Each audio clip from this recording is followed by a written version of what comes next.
What's up, guys? It's the Rig Doctor, Uncle Mason here.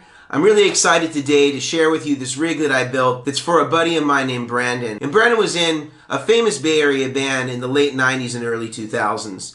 And he has a pedal board that really reflects a lot of what working musicians had at that time. It's got everything that you'd want. It's got a phaser, it's got some tube screamers, a wah, a digital delay, and of course a Mesa Boogie foot switch. In those days there weren't a lot of boutique options, so a lot of guys are rocking the classic Boss and Ibanez stuff, and you were hip if you had a Dunlop pedal, and you were even hipper and partway to a Dumble if you had a Mesa Boogie amplifier. We've done some modern updates where I've done nice Mogami cable throughout, a nicer power supply than what would have been available at that time. But this was a really fun pedal board for me because it really arced back to a time when I first started getting into pedals.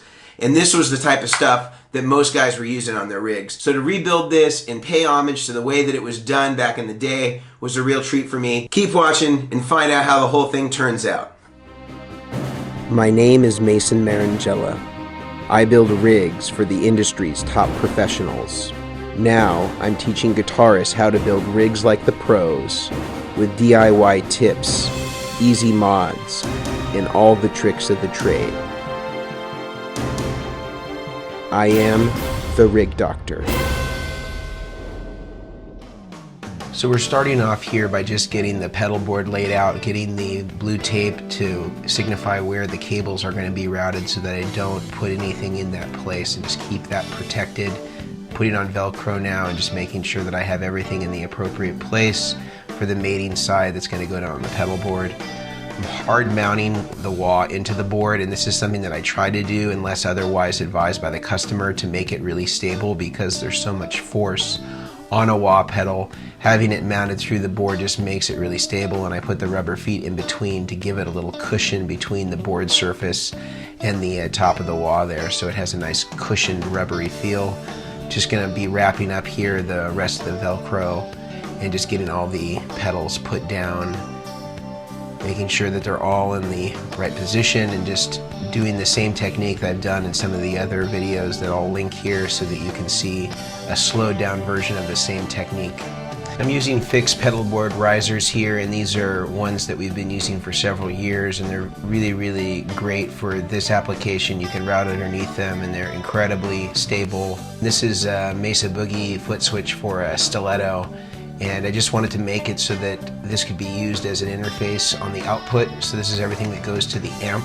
So the last pedal in the signal path, which is the Boss delay, is going to go into this, and then there's going to be a pass-through that goes out to the amp as well as the foot switch out. So this is going to be something that makes it really easy to consolidate cabling and just have everything routed in a central hub. Then we're going to get right into doing the power.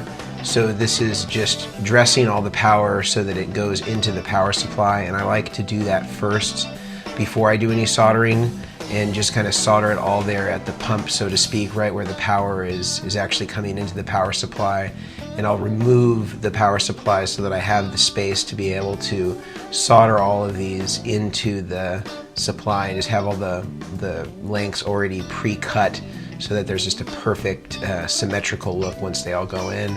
So we're all done with that part, and then we're going to get straight into labeling the supply. And this is just so if something goes down, that we know exactly where it is on the power supply there. Next, we're going to start some of the patch cable soldering, and I'm going to link a video here so you can see how to make your own in a slower fashion. But we're going to continue just to solder these up, and this is just Mogami 2319. Now I'm getting into dressing some of the audio cables here. I'm just getting it all nice and neat, and we don't have a whole lot here, so that went together super fast.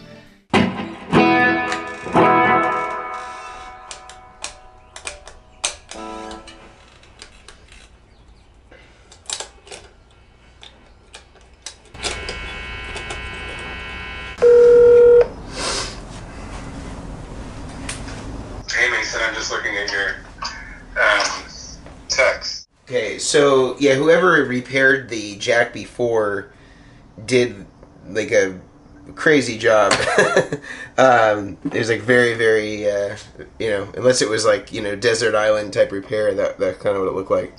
Yeah, that looks lame. So both of those are what have been issuing. Yeah, so I think it's something that I can repair, but I wanted to get your permission first before I did anything. For sure, yes. Okay. All right, awesome. Thanks for the update. I'll look for some communication for the end of the day, and we'll go from there. Awesome, sounds good. So now we're going to go right into the replacement of the TS10 jacks, and they both had a jack suffering from this, where there was an intermittent short, and when I opened it up, obviously we saw the reason why. So we're replacing it with an FV500 volume pedal jack, which is a really thin profile, and allows us to also secure the jack to the chassis, so that it's not just dependent on the circuit board as it is in the original TS10. So this is a much better situation, keeps these really, really nice and solid, and allows us to have plenty of durability. I'm just gonna reassemble here really quickly, and then just give it another sound check to make sure everything is sounding right.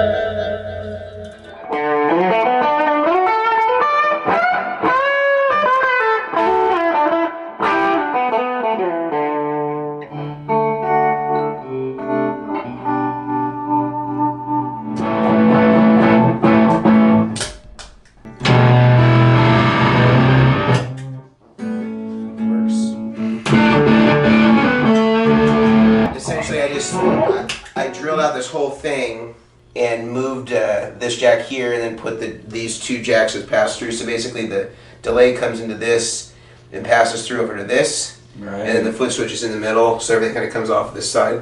That's so cool. Yeah.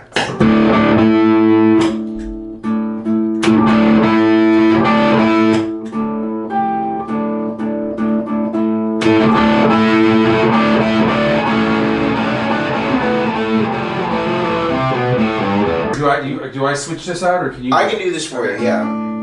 Let's try that. That's so cool. Oh, you can make like a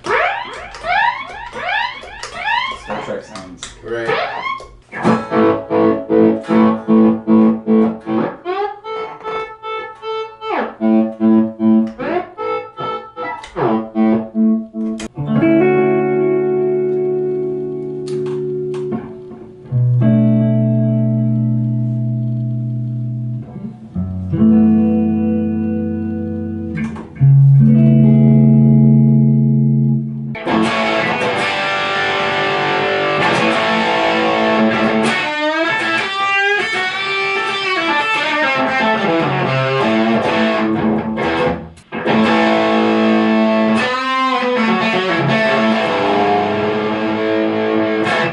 Cool. This is great. Thanks again for all this. I'm sure we'll be in touch. Yeah. So there you have it, guys. We finished the board for Brandon. It is extremely quiet, even though I don't think there's one true bypass pedal on that pedal board. It sounded great. It replicated what he was doing. It really paid homage to that late 90s sound. We obviously added a few modern amenities that weren't available at that time, but overall really kept it as close to original as possible. The sound was great. The stiletto really blew me away. I hadn't played one in years. I really feel like it was successful in being able to recreate that sound, give Brandon something that was going to be workable for him while he's doing this reunion gig, and we're really happy that we were able to set him up. If you like what you saw here, please make sure you do all the things you like, you subscribe, you give us a comment, and let us know what you're struggling with on your rig. We are happy to help. I answer almost every single one of these personally, so please do feel free to ask. Until next time, adios.